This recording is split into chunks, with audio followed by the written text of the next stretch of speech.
அதை நாங்கள் தொடர்ச்சியாக கேள்வி கேட்டுக்கிட்டு தான் இருக்கோம். அதில் என்ன இருக்குது? தமிழ்நாட்டு அரசு தானே அது, அதே எடுக்கணும். எந்த அரசு அது? அதான் எந்த அரசு? அப்போ தமிழ்நாடு அரசு தானே, தமிழ்நாடு அரசு போக்குவரத்து தானே, அப்படி தானே இருந்துச்சு. அதே அரசு போக்குவரத்துன்னு மாற்றணும். அதுதான் அந்த தமிழ்நாடுன்னு சொல்கிறதுக்கு அவ்வளோ அவமானமாக இருக்குது அவங்களுக்கு.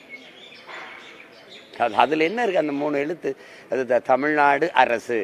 அந்த தமிழ்நாடுன்னு சேர்க்கறதுல என்ன இருக்குது? அது எடுக்கக்கூடாது, எழுதணும். அவ்வளவு வெறுப்பாக இருக்குது. அது தமிழ்நாடுன்னு சொல்கிறதுக்கு, தமிழ்னு சொல்கிறதுக்கு அவ்வளோ வெறுப்பாக இருக்குது. அரசுனா எந்த அரசுன்னு எடுத்துக்கிறது? கேரளா அரசா, கர்நாடக அரசா?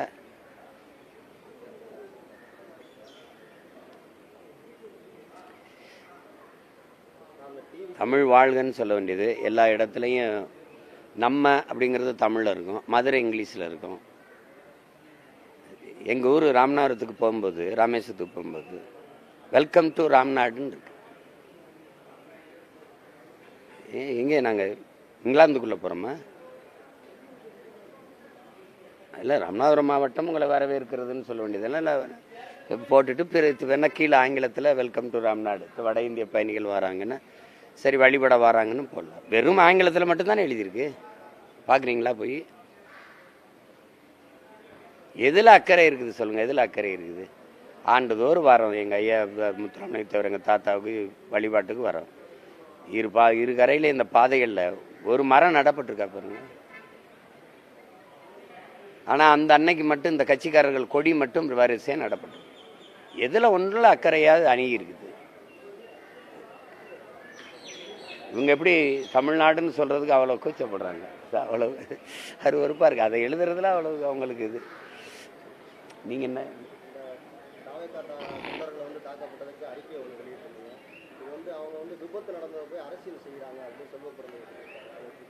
எது விபத்து?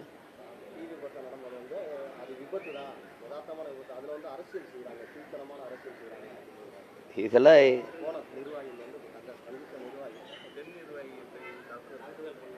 அவங்க போய் அதில் என்ன அரசியல் செய்யுங்க? பாதிக்கப்பட்ட மக்களுக்கு உதவ போகிறதுல அரசியல் இருக்குது. எதுதான் அரசியல்னு சொல்ல வராங்க? என்னை பாருங்கள், நீங்கள் தானே கேள்வி எழுப்புறீங்க. எதுதான் அரசியல்? சரி, யதார்த்தமாக தீப்பற்றி எரிஞ்சிருச்சு.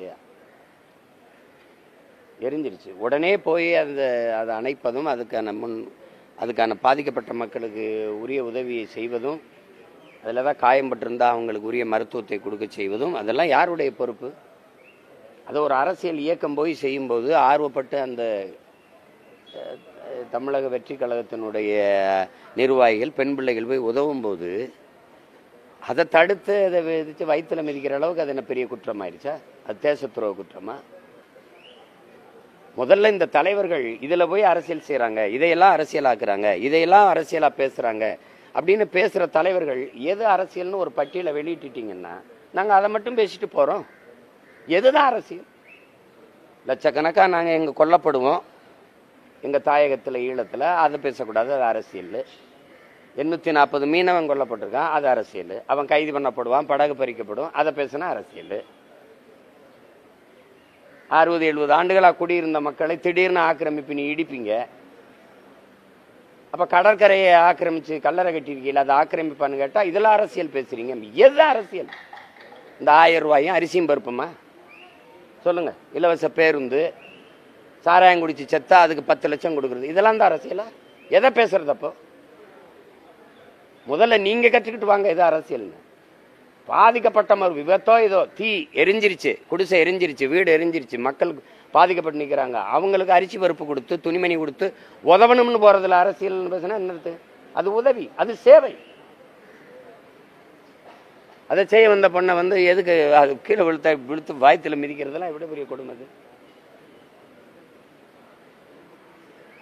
எதா இருந்தாலும் இவங்க இந்த நாட்டில் ஒன்று இருக்குது, வாக்குக்கு காசு கொடுத்து வாக்கை பறிக்கிறது, அது அதர்மம் இல்லை, அது தர்மத்துக்கு எதிரானது இல்லை.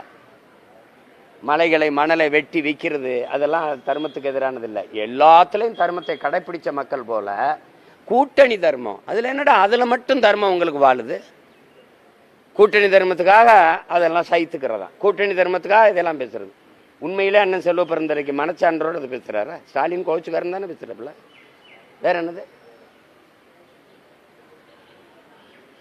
கொடுமை? இதே தம்பி விஜயோட காங்கிரஸ் கூட்டணி வச்சு அப்படி பேசுவாப்ல.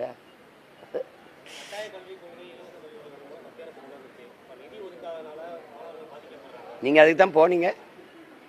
இருங்கங்க, இப்போ போனீங்களே கேட்டு கையை பிடிச்சி இப்படி இப்படி அப்போ பேசி இந்த மாட்டு தரகர்கள் கை பிடிச்சி பேசுவாங்கல்ல, பார்த்துருக்கீங்களா? மாட்டு தரகர்கள் கை பிடிச்சி பேச சிரிக்காதீங்க, துட மேலே போட்டு பிடிப்பாங்க. அதுதானே பேசிட்டு இருந்தீங்க. அப்போ இந்த நிதியை பற்றி பேசாமல் எதுக்கு போனீங்க? எதுக்கு போனீங்க? 3 நிதி ஆய்வு கூட்டத்துக்கு போகாத முதல்வர் இந்த வாட்டி போனவர், அதை இங்கே மறுபடியும் வந்து பேசிட்டே இருக்கிறீங்க. உரிய எல்லா வரியும் கட்டிட்டு உரிய நிதியை தேவையான நேரத்தில் பேரிடர் காலத்தில் தேவையான நிதியை இப்போ பெற்று பெற முடியாது. எதுக்கு ஒரு அதிகாரம்? எதுக்கு ஒரு அதிகாரம்? ஒரு துணிவு ஆண்மை இருந்தால் என்ன சொல்லியிருக்கணும்? எனக்கு உரிய நேரத்தில் உதவி வரியை தர மாட்டேங்கிற, நீதியை தர மாட்டேங்கிற, உனக்கு எதுக்கு என் மண்ணில் இருந்து வரி கட்டணும்னு சொல்ல முடியாதா? வெள்ளக்காரங்காலத்தில் தான் வரி கூட இயக்கமா இவங்க ஆட்சியில் சொல்ல முடியாதா? அப்படி மக்களுக்காக ஒரு முடிவெடுத்தா மொத்த நாடும் மக்கள் அவர் பின்னாடி நிற்காத சொல்லுவாரா? மறுபடியும் ஒரு ஈடி வரும், அவ்வளோதானே. அப்புறம் ஓடி வாரேன் மோடின்னு போவீங்க, எவ்வளோதானே. இது ஒரு பேச்சு. வயிற்றுல வாயில் அடிச்சுட்டு புலம்புறதுக்கு அதிகாரம் கொடுத்தது உங்களுக்கு. எங்களுக்கு நிதி தரல, நாங்கள் என்ன செய்யறது அப்படின்னு அதை நான் சொல்லலாம். இத்தனை கோடி மக்களின் பிரதிநிதித்துவப்பட்டு இவ்வளவு பெரிய அதிகாரத்தை வச்சுக்கிட்டு நாட்டின் முதலமைச்சராக இருந்துக்கிட்டு இதை பேசக்கூடாதுல்ல. எங்களுக்கு நிதி தரல, நாங்கள் என்ன செய்யறது அப்படின்னு. இந்த 1000 ரூபா கொடுக்கறதுக்கு இந்த இதுக்கெல்லாம் காசு கொடுக்கறதுக்கு எங்கேருந்து வருது? தொட்டதுக்கெல்லாம் நூலகம் அவங்க அப்பா பேரில் கட்டுறதுக்கு, நினைவிடம் கட்டுறதுக்கு, சிலைகளை திறக்கிறதுக்கு, அதுக்கெல்லாம் பணம் எங்கேருந்து வருது? பரம்பரை சொத்தை வித்துட்டு வரீங்களா? பதில் இருக்கா? ஏதாவது நான் நல்ல ஒரு காரியத்துக்கு போயிட்டு இருக்கேன், ஏதாவது கெடுத்து விட்டுறாது. சொல்லுங்க, வேற ஏதாவது.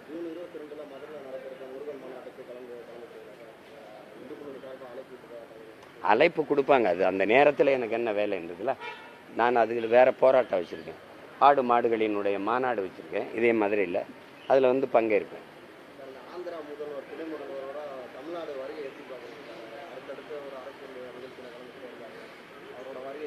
அவங்க தம்பி பவன் கல்யாண் வந்தால் அவர் பிஜேபியோட கூட்டணி வச்சிருக்கிறாரு.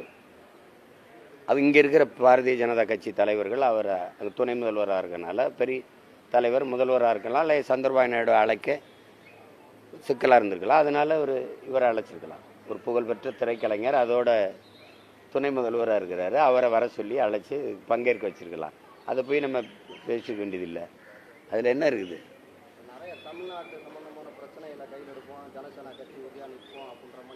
பிரச்சனையே அவங்க தான். தமிழ்நாட்டுக்கு என்ன பிரச்சனை சொல்லுங்க, சொல்லுங்க, ஒரு தடவை பேசி முடிவெடு. ஒரு கேள்வி, தமிழ்நாட்டுக்கு இருக்கிற பிரச்சனைகளுக்கெல்லாம் காரணம் யாரும் முதல்ல முடிவு?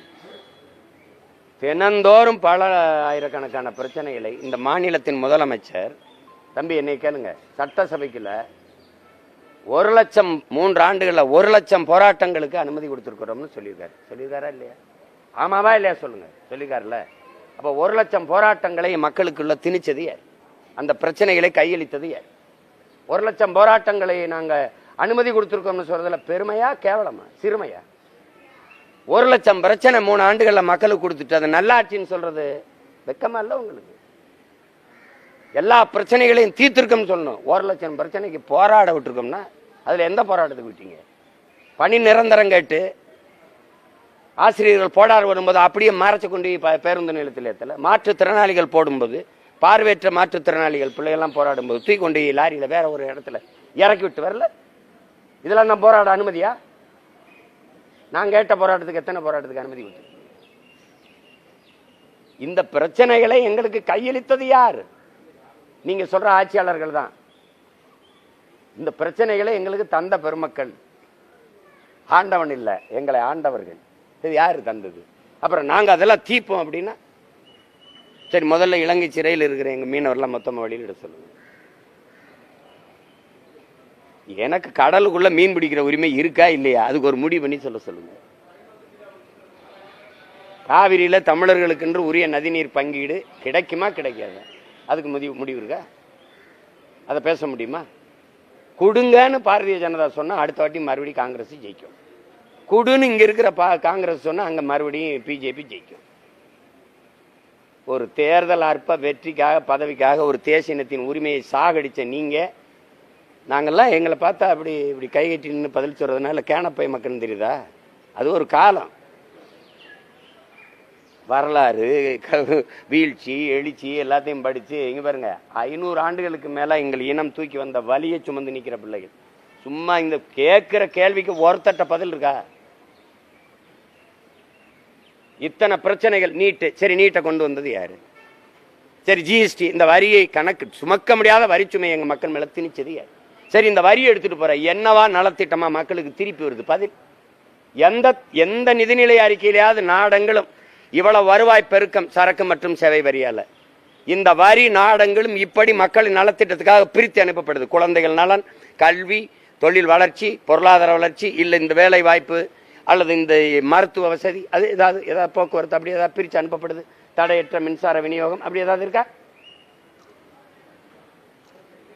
156 லட்சம் 160 லட்சம் கோடிகளுக்கு மேல கடன். இங்கே ஒரு நல்லாட்சி கொடுத்த நாயகர் 10 லட்சம் கோடியை தொட போறாரு கடன். கடங்கார பைய நாட்டில் நான் ஒரு கடங்காரன், நீ ஒரு கடங்காரன். இதுல வளர்ச்சி, டெவலப்பு, நல்லாட்சி இதெல்லாம் என்ன இருக்கு? வெறும் சொல்லாட்சி மட்டும்தான். நல்லாட்சி எங்கிட்டு இருக்கு? உங்களால கேட்க முடிஞ்சா?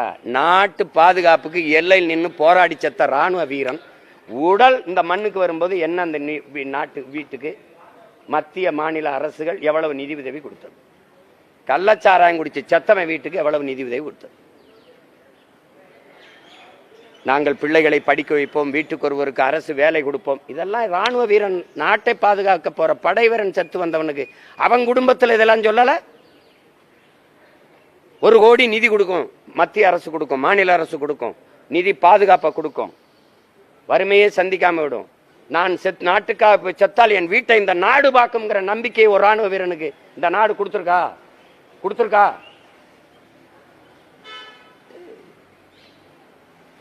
கால கொடுமை. வேற எதுவும் கேள்வி வச்சிருக்கீங்களா? இல்லையா?